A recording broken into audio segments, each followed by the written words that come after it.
মঙ্গলবার সকালবেলা কৈলাসহর থানার এসে ফটিকরায় থানার অধীনে ফটিকছড়া শান্তিরবাজার এলাকার বাসিন্দারা দ্বারস্থ হয়। উনারা সংবাদ মাধ্যমের সম্মুখীন হয়ে বলেন, উনাদের এলাকায় প্রতিনিয়ত গরু চুরি হচ্ছে। গত শনিবার রাত্রিবেলা কৈলাসহর থানার পুলিশ গরু বোঝাই গাড়ি একটি আটক করে, পাশাপাশি গাড়ির চালক হারুন আলী নামে এক যুবককে গ্রেফতার করে কৈলাসহর থানার পুলিশ। উক্ত বিষয় নিয়ে একাধিক সংবাদ চ্যানেলে উক্ত খবরটি প্রকাশিত হয়। এলাকাবাসীরা জানায়, উনাদের এলাকায় শনিবার গরু চুরি হয়েছিল। বেশ কয়েকটি উনাদের প্রাথমিক অনুমান হারুন আলী উনাদের গরুগুলি চুরি করেছে, কেননা হারুন আলী বাড়িটি ফটিকরায় থানার অধীনে রাধানগর এলাকায়। তাই হারুন আলী উনাদের গরুগুলি চুরি করে নিয়ে গেছে বলে উনাদের প্রাথমিক অনুমান।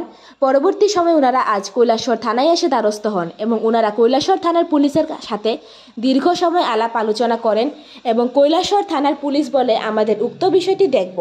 এরপর উনারা কৈলাসহর থানা থেকে চলে যায়। আচ্ছা, কিতার লাগে তোমরা সব থানা পাইছো? আমরা গরু হারিয়ে গেছি গত শনিবারে। এখন আমরা খবর পাইছি থানার বলে আটকে রাখছে, তার জন্য বুঝার লগে আইছি আমরা। এটা কি তোমরা আর গরু নেই? এটি সন্দেহমূলক আমরা খবর পাই আইছি, মানে সন্দেহ তোমরা এই গরুটা হ্যাঁ নিচে কইয়া? হ্যাঁ এটি শিওর, কেননা আমরা এরিয়া থেকে যত গরু আছে তাই নেই। নাম কি তার? হারুন আলী। কোনানে বাড়ি? এটি তো রাধানগর, ফটিকরা রাধানগর। তোমরা বাড়ি কই? আমরা বাড়ি ফটিকছড়া শান্তিরবাজার। ফটিকছড়া শান্তিরবাজার মানে পাশেও আমরা তেমন ডিস্টেন্স নাই, পাশাপাশি এর বাড়ি। আমরা যত এলাকা থেকে গরু চুর হয়ে গেছে, যত হয়ে গেছে সবাই আমরা বোঝা গেছে যে হ্যাঁ তাই নেই চুর করতেছে।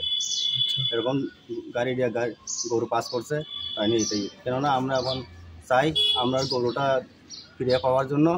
ওইটাই। তো থানা কি কইছে? থানা তো এটি তারা দেখবো কইছি এরকম। তোমার নাম কি? রিপোর্ট জানা দর্পণ।